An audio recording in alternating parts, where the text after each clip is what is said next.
I'm here today with Anthony, who is the Director of Customer Experience Marketing at Anterix. Anthony, how are you doing? Good, good, good, good.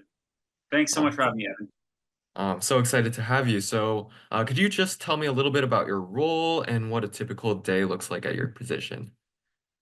Yeah, absolutely. I sit in the marketing function within the organization, and I serve some of the other functions of Anterix, mainly sales support, and so that's a lot of my interactions with customers, and then from our kind of business development kind of area of the business, and so. Uh, Throughout the day, my days can vary pretty dramatically, but I think the one core thing that I'm always doing is helping to convey complex, sometimes scientific, sometimes obtuse ideas to different people who are not as familiar with it. So I might be helping to educate someone with designing some kind of PowerPoints and stuff like that for someone who's not familiar with radio spectrum. I might be, kind of walking someone through what designing a radio network might look like. And so, at the core of that is always kind of helping people understand these complex ideas and helping them understand them in a way that is not pretentious and not, overly obtuse, even though the core content might be pretty complex. Yeah, definitely. And as an undergrad, I was a technical writing minor, and we kind of talked about the same things. It's translating complex information so that someone, who maybe is not familiar with all the same concepts and terms is able to understand it. And so, yeah, it's definitely a skill to be able to do that. Is this something that you've always kind of known you wanted to do, customer experience marketing, or is it something that came to you as you progressed in your career? No, no, that's a good question. So I have only worked in this kind of a space for like 5 years now, and so previously a lot of my work was around kind of understanding human needs and what people were kind of envisioning for themselves on an emotional level, and then translating that into lifestyle real estate. That was not technical at all. That was about, um, for example, somebody owning a home that makes them feel safe, that makes them feel like they are providing a good place to grow up for their children or something along those lines. A lot of that is about kind of looking inward, understanding inwardly what my buyers desires are. It's still technical, but it's highly emotional. Um, Whereas this kind of technical, you know, the idea of radio spectrum, leasing radio spectrum, is pretty far from that. I've been able to draw some parallels between them, but it's probably both sides of a coin. They're pretty varied, and frankly, you know, I didn't know that I wanted to get into that when I was on the precipice of that phase of my career. I've loosely had a plan, but in no way did I have a final kind of destination of where I'm at now. That makes sense. And so, going back to your academic career, what was your academic background and how do you think that kind of prepared you for what you do now? So at Rutgers, I was a triple major in political science, labor relations, and sociology. And so that was mostly an education in understanding one large kind of organizations, Rutgers, and understanding how to interact with a large organization, uh, um, and how to navigate it. Two was understanding, kind of groups of people. I didn't kind of have like a psychology kind of background in individuals, but with the sociology and political science kind of understanding, it was a little bit more of like how do larger groups of people move, and so that was kind of really fascinating for me to apply that information to some of the earlier parts of my career where I was kind of starting to understand, how people might conceptually understand, good schools for their impact on where I want to live, or warm weather as a retiree, or something along those lines. Eventually, I got my MBA, and that started to kind of translate a little bit more into my sales and kind of business development support. I'm very much not a salesperson or a business development person at this point in time. But knowing and understanding the people that I'm helping to do that function at Anterix is kind of fundamentally informed by the MBA education. And so that education's not a direct one-to-one. I went to dental school, I am now a dentist kind of thing. What excites me about that is that as soon as you kind of open up your opportunity set from the core of your education, then you have all these opportunities that are now relevant. If you're willing to kind of say, hey, this education sets me up to understand the world in this number of ways, then all of a sudden I have an array of kind of careers or jobs or tasks, or however I want to look at that. I've kind of always seen it as a little bit more of an open-ended scattershot of opportunities. I'd encourage other people who have to have that perspective to kind of lean into it. So instead of being like a linear kind of career path, you are saying that your education was really able to open doors for you. And you kind of touched on the balance between technical aspects and emotional aspects of your job. So how do you balance any technical skills and soft skills in your role? In my experience, they need to be fully complementary.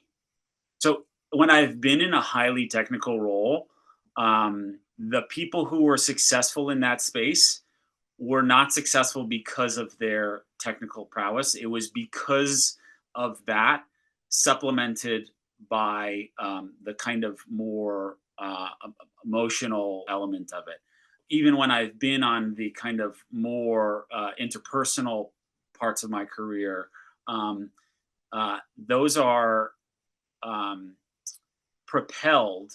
You can pour, rocket fuel on your career if you're in that role, if you start to strengthen the opposite side. And so if you're in more of that kind of personal relationship kind of world, if you're able to develop your understanding of technical SEO or something along those lines, and then you can kind of sprinkle that in, people will all of a sudden say, "Oh, whoa, this person's really smart." The same way when you are in a very technical role, if you're able to, communicate with someone and say things like, "Okay, I just want to make sure I'm understanding exactly, your opinion is super important to me. I want to make sure that I'm understanding it." What you highlighted was your force ranking of these features in our development cycle are this, and this. And those are all sequential because of the business needs of X, Y, and Z. All of a sudden, someone says, "Oh, I think this guy can do the agile software development, can lead the agile team on doing this." But not only can he do it technically, but he has the interpersonal skills to be able to navigate where those elements might end up being challenging. So in terms of those technical skills, would you say, how much would you say is like self-learning or learning on the job as opposed to something that you learned in your classes? Well, so it's funny. So very little of my education, of my marketing education, came directly from my classes. So it's, for me, it's been 95%, learning on the job. And the scale of your organization will kind of dictate that. I worked at a firm that was, a handful of people, and so you were the expert on subject X, Y, or Z with, an hour of research. I've worked at a firm, that was, Fortune 100 company. And so there were departments that were devoted to this, you know, very, very specific thing. And so, there was no chance that you were ever going to be able to be expert. Best case scenario, what we were able to do is study up, and be able to learn the language of what those individuals were talking about. And so that way you could relate to them more closely. And they appreciated when you were able to kind of discuss technical elements of it. Now I'm at an organization of, say, 100 folks. And again, with some pretty deep studying on my own, I'm able to kind of um, chart strategic kind of paths for us, and lead technical elements of the marketing function. So you should not rely on what you've learned or didn't learn at school. Any of that information can be backed up and buttressed with more information that you learn. So, in your professional career, what is the biggest obstacle that you faced, and how are you able to overcome it? I think, to be honest with you, initially it was in a artificial assumption that technical was not really where my strengths sat. And so at that point in time, say a couple years into my career, I kind of understood, the psychographics and those kind of elements of what motivated buyers.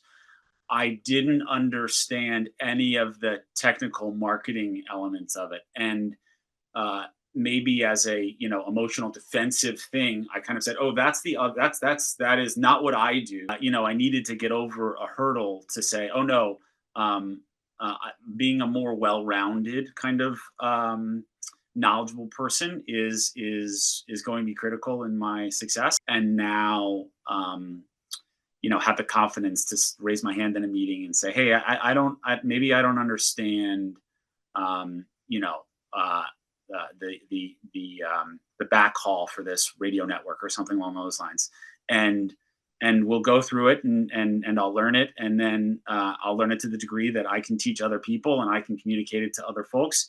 And that's a pretty serious hurdle. And definitely, in understanding your strengths and your weaknesses was obviously, so important in that process. And so, if you had one piece of advice to give to aspiring professionals in your field, what would it be? Yeah, the advice I would give to people is to get started. The delta between 0 and 1 is pretty substantial. The the the learning that occurs between 3 and 4 is great, right? Like it's positive, but your ability to jumpstart and to initiate is super critical. And so when I talk to folks, when I was in college, I'm sure I had entrepreneur friends, and I thought, oh, that I don't really understand that, and that's not for me. I want a career that is safe and linear and all those things. It's not how my life ended up, but um, if you can initiate your first role, that role is the delta between 0 and 1. The learning that occurs there, regardless the value that you pull from that experience, regardless of the dollars that you're paid, right? So like I would rather get a jump start on helping doing the communications or marketing for a for my friend's startup that never launches. I would rather that than not have any experience. My friend's startup that never launches might not be, this number one that I'm super proud of kind of thing, but the the way that you can talk about that when you talk to other people shows that you're moving from 0 to 1. And like I said, the growth, the education, the information that you get from that 0 to 1 is really, really substantial. 3 to 4 is great. 15 to 16 is also great. Those are positive movements in your career, but jump starting it, it's awkward getting your first thing going, is big. And so however that can happen, if it's career wise, my recommendation is, if it's your parents, friends, if it's your neighbor, if it's your college roommate, figuring out how you can get your first kind of foot in the door, in any sense, regardless of what the compensation looks like, regardless of any of those elements. That I think makes all the difference in young people's